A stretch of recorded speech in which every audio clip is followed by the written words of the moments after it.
Hey guys, here is lesson 5.1. We're finally in chapter 5, and this whole chapter is going to be on dividing decimals, which is the opposite of what we've just been doing with multiplying decimals. So it's going to be a little bit different. Some of the same strategies we're going to use with using models.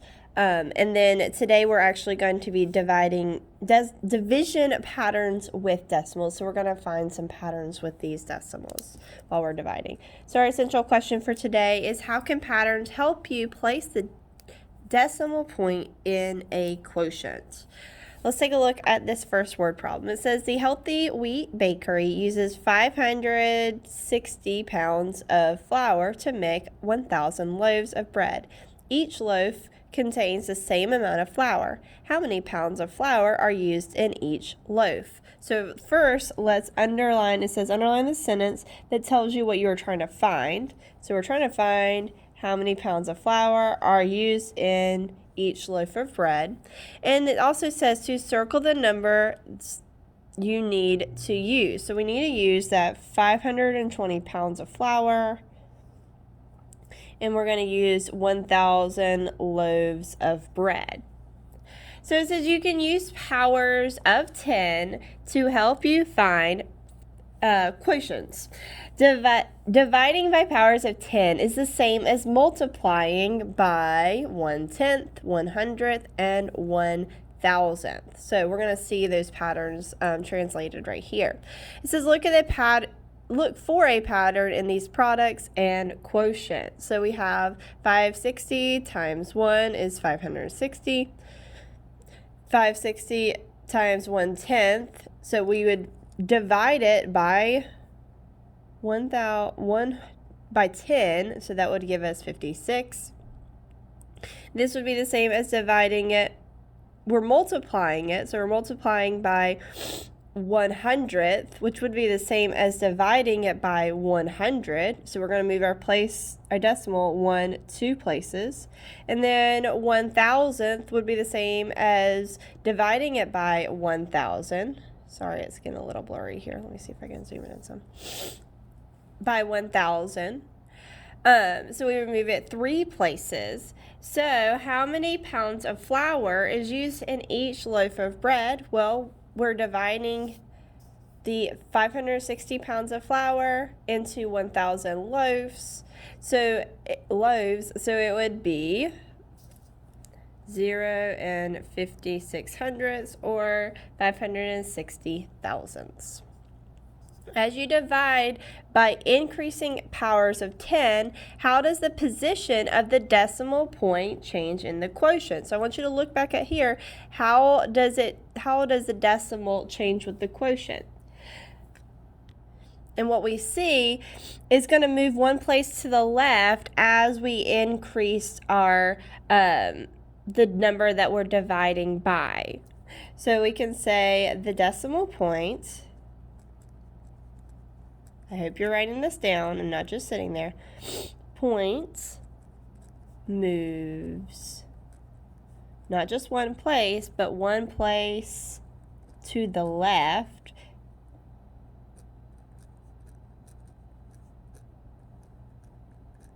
for each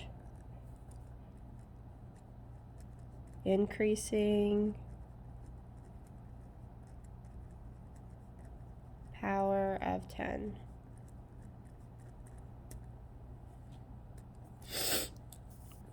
And pull that back so you can see it. Pause if you need it. And we're going to keep moving on. And this is very similar to when we multiplied by numbers. Instead of moving to the left, we were moving to the right when we were multiplying. So we were making our numbers bigger when we multiplied, and this time we're making our numbers smaller. So it's getting smaller as we go.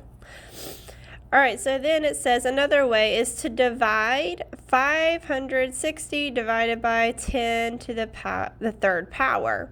And these, remember, when we do this, we know that 10 to the third power is 1 with 3 zeros, because this tells me how many zeros I'm going to have. And so it would be the same thing. So I would be moving my decimal 1, 2, 3 places, because I'm dividing by 10. So This one, we're not moving our decimal any places. This one, we're moving it one place to the left. This one, we're moving it 2 places to the left. So we know this one, we would move it. Let me write my numbers. 5, 6, 0, 1, 2, 3 places to the left, which would give me 560 thousandths or 56 hundredths. And just a little reminder over here, let's circle this so I know you're paying attention. The 0 power of 10 equals 1, so 10 to the 0 power equals 1, and the first power of 10 equals 10. So when we see this, we know we're dividing it by 1, so it would be the same answer. And then this, we would be dividing it by 10, so we would move it one place. This bottom question says each divisor or power of 10 is 10 times the divisor before it. How do the quotients compare? Well, we could say that each quotient is going to be 1/10 of the quotient before it. So each quotient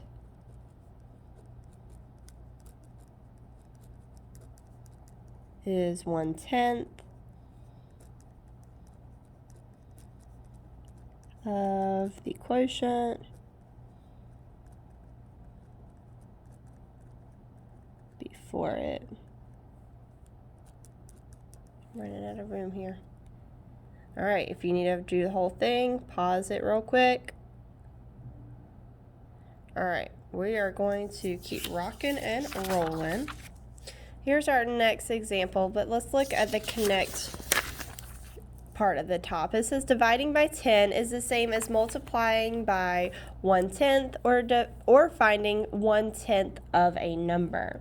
So let's read this next example. Lang used 25 5/100 pounds of tomatoes to make a large batch of salsa. He used 1/10 as many pounds as onions as pounds of tomatoes. He used 1/100 as many pounds of green peppers as pounds of tomatoes. How many pounds of each ingredient did Lang use? So now we have to find, let's underline, this is how much Lang used for tomatoes. 25 5/100 pounds. Now he used 1/10 as many onions as tomatoes. So 1/10 onions, 1/10 as many. And then he also used 1/100 as many pounds of green peppers. Okay, so we know our tomatoes, we have 25 5/10 pounds. The onions, we would be dividing that by, right here, 1/10, so we would be dividing it by 10. So 25 5/10 divided by 1 would give us the same thing, 25 5/10.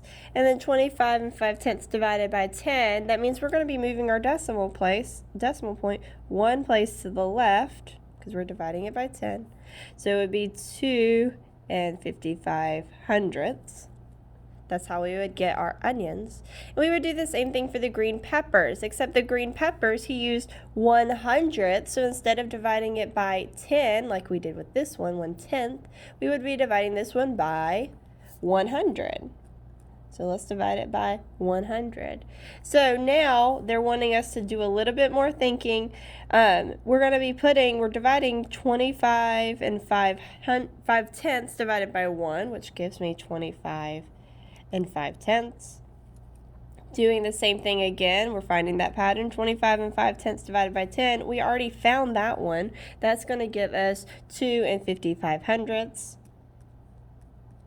Now, when we have 25 5/10 divided by 100, we're moving that decimal place 2 spots. So instead of, we're just going to move it one more place from this one. We would move the original 2 places, but we're just going to move it one more place to the right.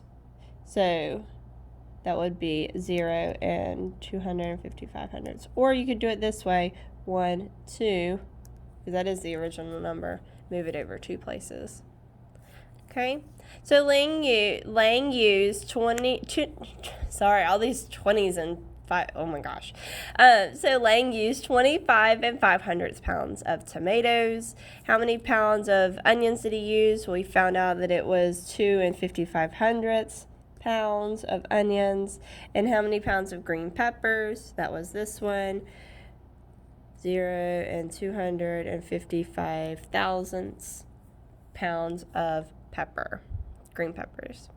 All right, so now we're going to complete this next pattern. We have 32 and 6/10 divided by 1. This first one's always going to be the easiest. That would give us 32 and 6/10.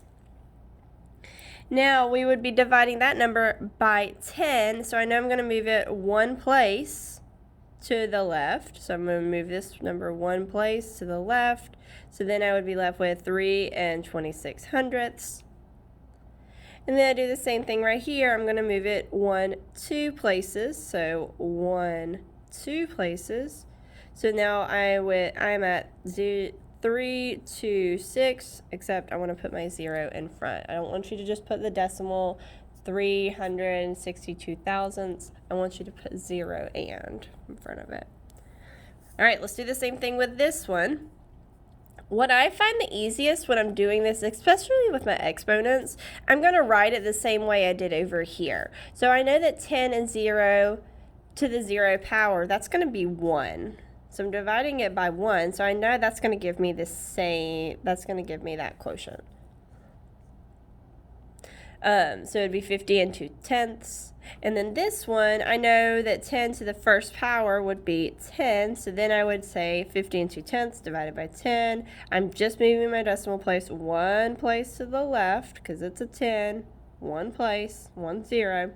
So I would have 5 and 2/100. And now this one, there's going to be 2 zeros. So I know I'm dividing it by 100. So I'm going to move it 1, 2 places.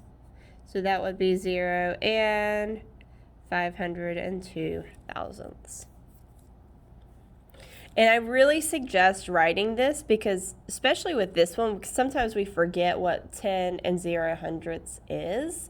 It would be the same as dividing it by 1, which should be an easy one. We know that, but remembering that it is 1 is sometimes gets a little tricky. All right, let's do the share and show together.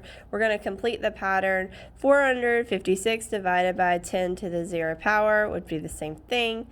Divided by, and I'm going to go ahead and write it in there, divided by 10. That means I'm moving my decimal point 1 place to the left.